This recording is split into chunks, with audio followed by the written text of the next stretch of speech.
n'obubaka obuva mu ofiisi eno.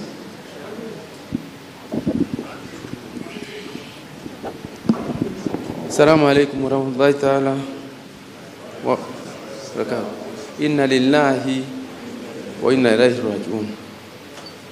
Nisigenda kwogera bingi, ngenda kusima management y'ekibuli nga nasabwa abadde agambye, kubanga mama waffe yatusaba nti bamusaalire wano. Bwe tuba tusaara e Bushenyi, Sheikh Kakoza yabasaaza, tumanyi bwe bamugambye. Byonna twagala tubituukirize nga bwe yabisaba. Nsiimye nnyo management ya wano okutukkiriza okujja wano.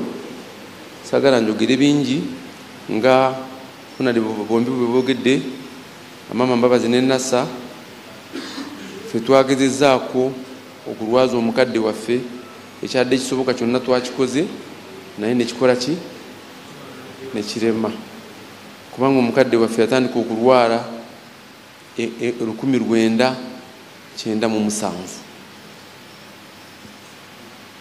ne tumutwala e Nairobi, ne tuvaayo, ne tugenda e India 2001, ne tuvaayo n'agaana, ne tugenda South Africa, ne tuvaayo, ne tugenda London, ne tuvaayo, ne tugenda America, ne tuvaayo. Kakati okuva 2017 twadde tutandise Germany, we yadde ayagadde nnyo era gye yafiiridde. Saagala njogere bingi, ebingi ngenda kubyogera nga tutuuse e Bushenyi. Mbasiima nnyo ate nammwe bensanze wano n'abagenda okujja okutuziikirako. Assalamu alaikum warahmatullahi taala wabarakatuh. Bismillah wassalatu wassalamu ala rasulillah. Rabbi shrah li sadri wa yassir li amri wahlul uqdata min lisani yafqahu qawli wa ba'd. Abakungu bazimu bonna, Honorable Prime Minister Mama Mbabazi, abantu ba Katonda mwenna, bamashekha abakulu, assalamu alaikum wa rahmatullahi wa barakatuh. Twekubagiza n'ekigambo Allah subhanahu wa ta'ala kiyatukwasa nga tufunye ensonga efaanana bweti, tugambe nti inna lillahi wa inna ilaihi raji'un. Kitalo nnyo okufiirwa maama waffe, kitalo ddala, naye twebaza Allah subhanahu wa ta'ala amuwangaaliza ku kigambo kya la ilaha illa Allah Muhammadu Rasulullah, ate era n'atuuka okumujjulula nga ku kigambo ekyo kwamujjululidde. Tusaba Allah subhanahu wa ta'ala amuwe ekitangaala era amusonyiwe ebitaatereera nga bw'ayagala. Ku ebyo byonna byeyatereeza tusaba amukubisizeemu bufukunya. Mu linnya lya bakama bange batuusizza okusaalira kwabwe eri famire olw'okuviibwako maama. Kino we kigwiriddewo babadde ne porogulamu orede eyaseetingibwa edda, ebadde tebayinza kugikyusa, naye bali wamu nammwe mu kulumwa olw'okuviibwako omukadde waffe ono. Ebigambo bitono nnyo bye njagala okujjukiza ffenna abali wano. Maama gy'agenze teyakoze application. She did not fill any form to take that route.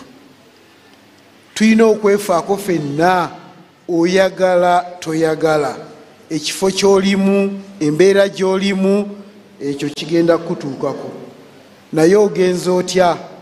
Fayiro yo efaanana etya? Longoosa fayiro yo, longoosa emirimu gyo.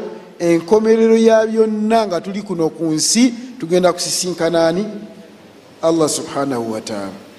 Omulanga gwange eri bannabyabufuzi mwenna abali mu nsiike kati, mwogere ebigambo ebirungi, mwogere ebigambo ebituufu, muleme kulinnyirira bannammwe ne mutuuka n'okwogera obutonde bw'omuntu Allah bwe yamutondamu n'obumulangira, kubanga oyina gyoyagala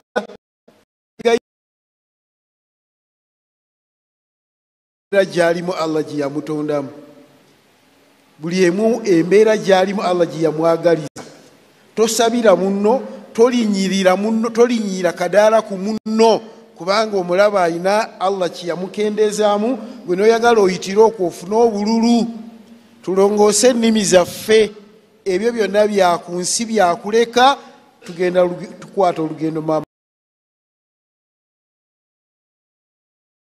mukadde waffe amulongooze ogendamu, amuteera ekitangaala mu kifo we tugenda okumuteeka, amusobozesa okwanukula ebibuuzo ebigenda okumubuuzibwa. Saba Allah subhanahu wa ta'ala atuwe neteekateeka ennungi, ffenna bwe tuba tutuusizza okuva mu nsi tugende nga tulina ekyo kye tunaayanjula mu maaso ga Allah, asiime ate naffe tusiime kye tulisanga atutegekedde. Mbeeba olw'okujja okusabira mukadde waffe maama waffe, saba Allah subhanahu wa ta'ala namwe abateerewo abali basabira.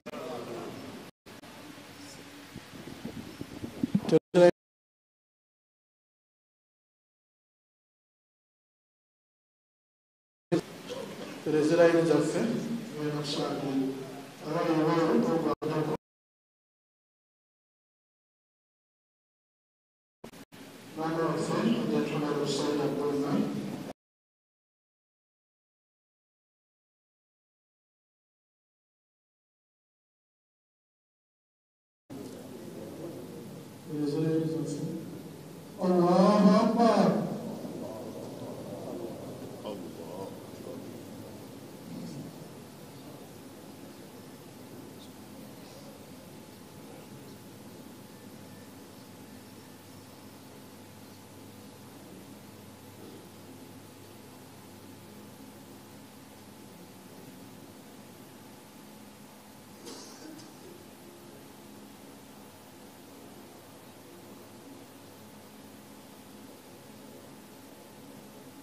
Allahu Akbar.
Stilizi.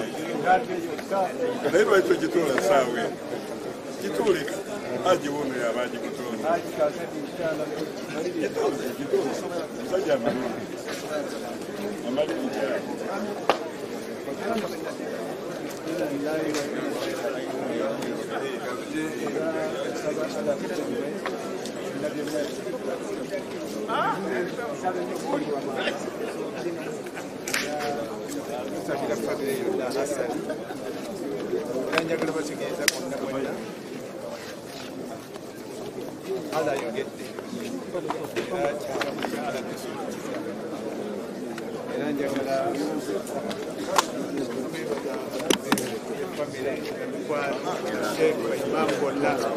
Abase bino byonna